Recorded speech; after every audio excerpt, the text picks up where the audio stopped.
Our scripture reading for this Sunday is taken from the 9th verse up to the 17th verse of the 15th chapter of the Gospel of John.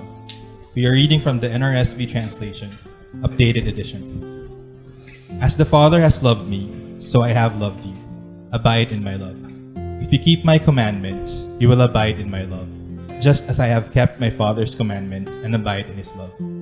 I have said these things to you, so that my joy may be in you, and that your joy may be complete.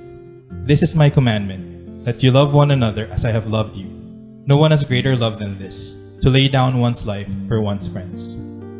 You are my friends, if you do what I command you. I do not call you servants any longer, because the servant does not know what the master is doing.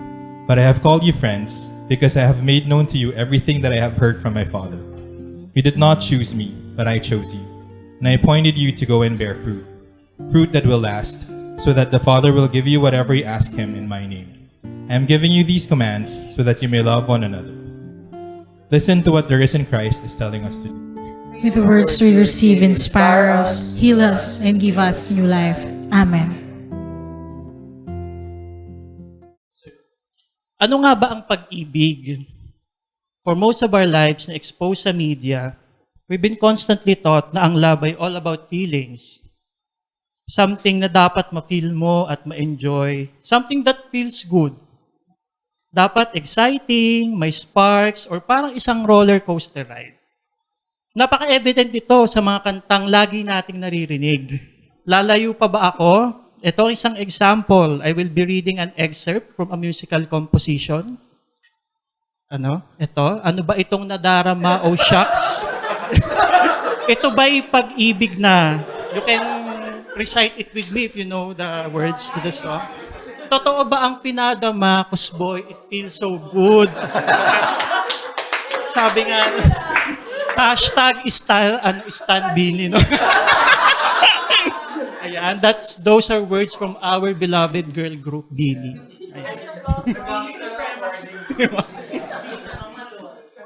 Ayun. On the other hand, I'm not saying na mali ang pursuit ng happiness, or that feeling good is an unworthy pursuit.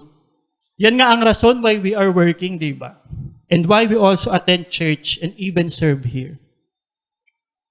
What I just want us to be aware of is that things that give us good feelings, such as love, entails hard work and even sacrifice sometimes. Something na nami-miss out natin in the age of IG and FB na curated ang mga nakikita natin sa ating mga feed. Di rin naman. Di rin naman. Di ba lahat? Okay. May mga authentic pa palang... lang yung wall ko.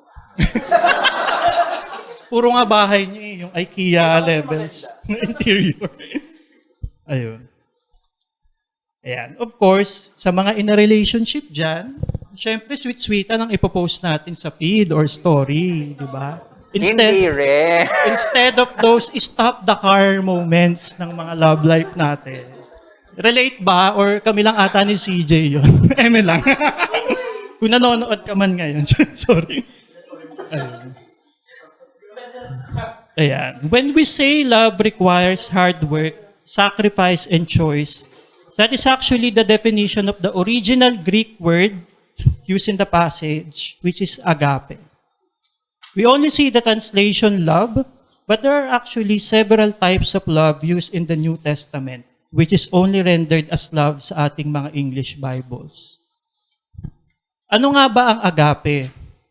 Agape is a type of love that isn't born just out of emotions, feelings, familiarity, or attraction. It comes from the will, a choice made by a person. Agape requires faithfulness, commitment, and sacrifice without expecting anything in return. It is not waiting for feelings or catching feelings tulad ng mga naririnig natin sa mga kanta. It's a deliberate choice. It is a lifestyle that we consciously and intentionally cultivate. The feelings will come after the action or our decision to love, not the other way around. The feeling is the reward of our choice to love. Byproduct lang siya ng ating desisyon. And it is in this regard that I will focus this preaching on. How do we cultivate agape? There's only 3 points that I want to leave to you today. First is to love yourself. Sabi nga sa nabasa ko sa FB post, si TTO na lang. Kung sino ka man. Pagod na ako mag-citate sa seminaryo. Pagbigyan niyo na ako this time. Ayun. You cannot pour from an empty cup. Napansin ko lang ito. Yung mga taong sacrificial na kilala ko are usually people who are in tune, confident, and fulfilled sa mga sarili nila. Maybe there's something in knowing yourself, no? Kasi the more that you know and love yourself, the more that you will be in tune with your strength and limitations, which makes you confident and in turn makes you a more sacrificial and loving person. Kasi siguro okay ka na sa sarili mo, di ba? That you can't help to now spend your resources and soul sa ibang tao. Kaya nga sa Maslow's hierarchy of needs, psychology yan. Di ba? Self-actualization ang huli. Dahil you need to meet your basic needs first before you meet the needs of others. Self-awareness is also a form of love. Because the more that we know ourselves well, the more that we know how we can love others based on our strengths, and we'll also know our limits. And this way, we avoid hurting the people we love due to us not being aware that some of our actions are hurtful, whether maganda ang intentions natin. So enjoy life. Work on yourself. Pursue happiness. There's nothing wrong with that. Of course, do it responsibly. Lumandi ka kung gusto mo. But also don't forget that we are not in this world only for ourselves. And remember that happiness shared is happiness squared. Mathematician yan. Para sa mga magagaling sa math dyan. At syempre, hindi ako yun. Going to our next point is, love your community. The command to love one another was given by Jesus to His disciples. It is the mark that we keep His commands. Love is the measure of our Christianity, not our doctrines or achievements. MCC Bishop Darlene, parang close ko siya, no? Bishop Darlene. Hindi mo nga na-meet eh. Close ka. MCC Bishop Darlene says that the church is like a gym, but for the spirit. If tama yung pagkakaalala ko sa quote niya. Like any skill, loving takes constant and gradual practice. The more we practice love, the more our capacity to love will grow. Parang sa gym, iba yung mga way gays out there, mga tropa ko. We started lifting light weights. But as we train more, mas bumibigat na yung nakakaya nating buhatin without us realizing. Paano tayo magpa-practice magmahal kung walang magiging recipient ng pag-ibig natin? As Christians, our gym is the church. Yes, Kepi. May hugot. Ayun. May share ko lang din, no? Ngayong nasa seminary ako, as all of you know, exposed ako sa buhay ng maraming church workers. There are moments na napapatanong ako, paano nila nagagawa yun? How were they able to serve in the church selflessly? They serve even with minimal compensation. They continue kahit may mas magagandang opportunities naman for them outside. Like mga doktor to, mga professional. Yeah. But when I look at their lives, I ask, gaano na ba sila katagal nagsiserve? Years and years. Maybe their commitment to serve allows their love muscles to grow. And the more na-expose sila sa gawain, the more na nakikita nila ang needs ng iba, ang bigat ng kanilang responsibilidad, and its capacity to bring transformation sa buhay ng mga taong pinaglilingkuran nila. Kaya they become more determined to lay down their lives for their friends. Sabi nga sa passage natin. Pastor Joseph also mentioned that agape isn't necessarily devoid of feelings. The closest feeling to describe it was the same feeling that we experienced during pink rallies. So yun, pwede bang someone who would like to share yung naka-attend ng pink rallies? How was your experience?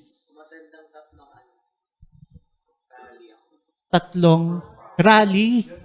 Okay. Anong na-feel mo? It's volunteer pa. So, anong pakiramdam mo while attending the rally? Masaya, okay. Mukha nga masaya siya.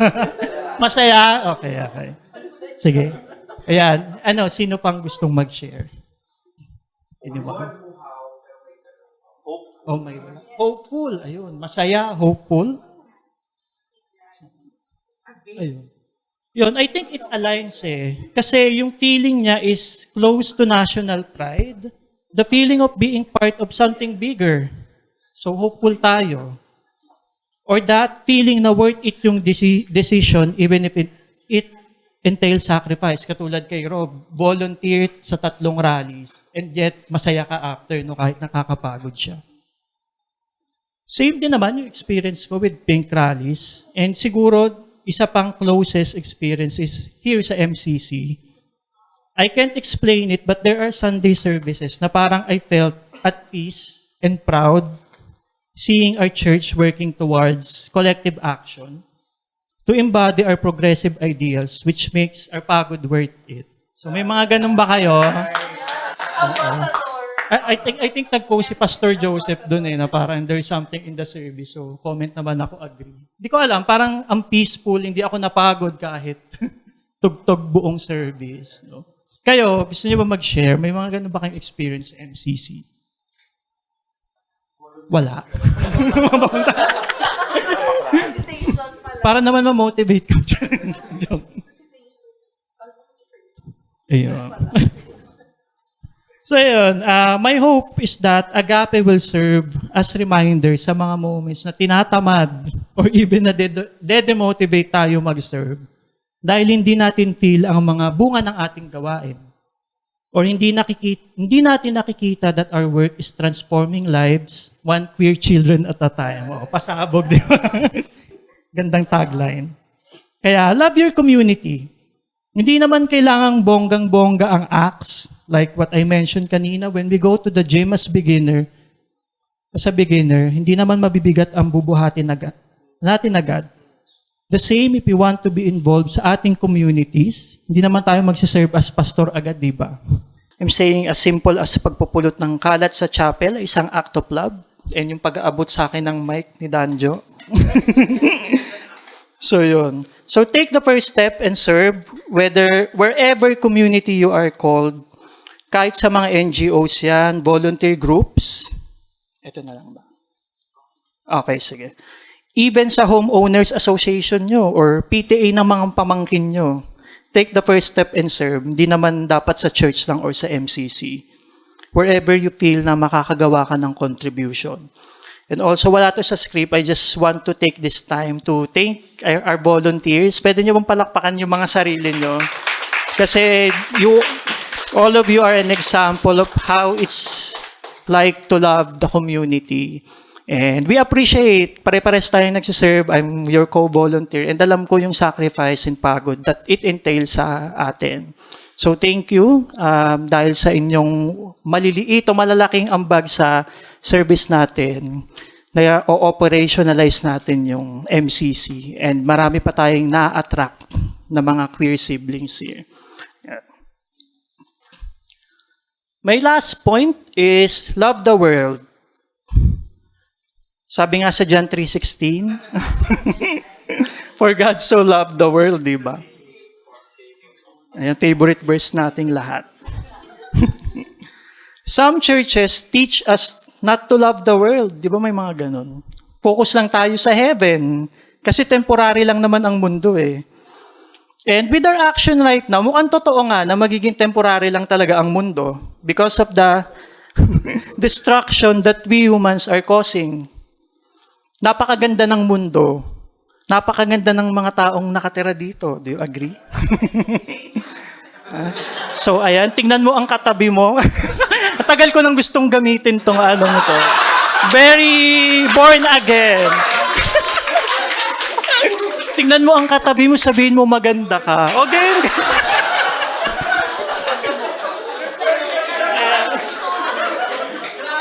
Thank you. Ayun. So, na-tick off ko na siya sa bucket list, yung gamitin yung ganun sa isang sermon. Next time gagawin kong illustration yung jowa ko or God willing anak. Di ba ganun? Sa mga dating born again, di ba ganun, no? I'm not sure if they even ask permission sa mga anak nila na gawin silang illustration. It must be awkward for them. Ayun. No wonder na mahal siya ng Diyos ang mundo. For God so loved the world. Because it is God who created it. What we should hate is not the world, but the human systems that destroy God's creation, including human dignity. We are at the moment in history na napaka-crucial na mas mahalin pa natin ang mundong tinitiran natin. Feel nyo naman yan recently, di ba, tuwing tanghali? Kaya nga yung iba sa inyo nag-church lang para sa aircon, no? Joke lang. Okay lang yun, ha? Hindi namin kayo i-judge kung gusto nyo. Kasi same lang naman yung binabayaran. Ayun. Di ba? Yan. Ayun. So please, ayun. Iisa lang ang mundo na pwede nating tirhan. Well, as of now, baka nga may iba pang habitable planets out there na conducive for human life. Pero sa ngayon, we only have one Earth, eh. And in this globalized and interconnected world, we should all the more be conscious of our actions. Lahat ng actions natin, gaano man kaliit, ay may epekto that goes across continents. While climate change does not discriminate, mas walang laban pa rin ang mga mahihirap to at least lessen the effects of climate change in their lives. Our carbon emissions here in San Juan affects not only our country, but even other countries whose emissions are very minuscule or who doesn't even produce emissions at all. Imagine our actions are basically displacing a group of innocent people out of their homelands. And not to mention yung mga straw na nalulunok ng turtle sa ibang bansa, di ba? Ginamit mo dito pero ibang bansa siya nakarating. Jesus asks us to not lay up for ourselves treasures on earth, where moth and rust destroy, and where thieves break in and steal. Matthew chapter 16, verse 19 to 21. Jesus wants us to help the poor rather than focus on accumulating wealth. And in our capitalistic society right now, I think it's more urgent for us to heed this command because in the destruction of the environment caused by our overconsumption or accumulation of wealth, mahihirap pa rin ang pinaka-apektado. I won't guilt trip us as individuals on this because we also acknowledge na mas malaki ang responsibilidad ng mga korporasyon at mga bilyonaryo on this matter. Tulad ng isang artist na nag-release ng album recently. Kilala niyo ba yon? Hindi ko na i-discuss yung details ng private jet usage. Ayun. Sorry sa mga fans.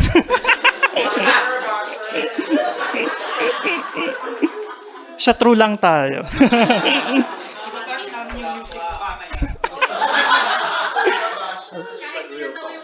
Ala, grabe. Sa sariling church ko pa ako for speaking up for the truth.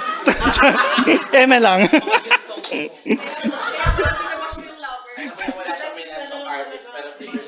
Kaya nga, affected kayo Ayun. Well, we can only do so much in our battle against climate change. Wala tayong laban sa mga malalaking players na sumisira sa ating mundo.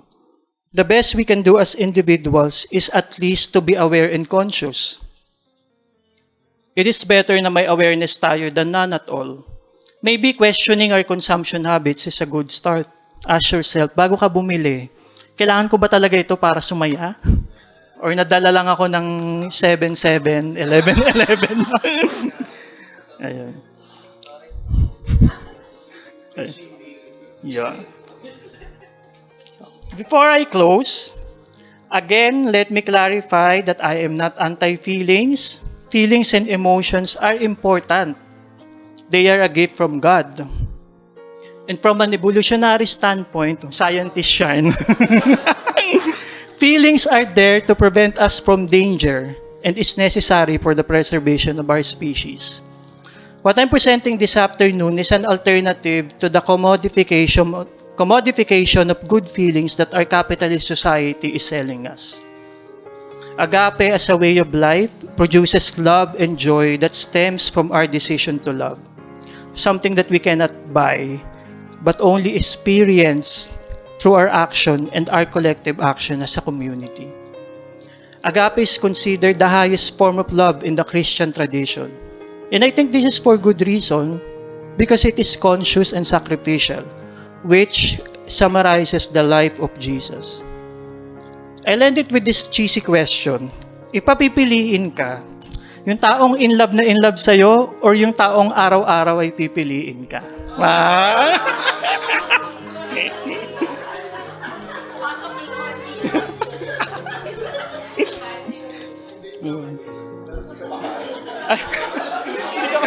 Pinipili pero di mahal. Ayun.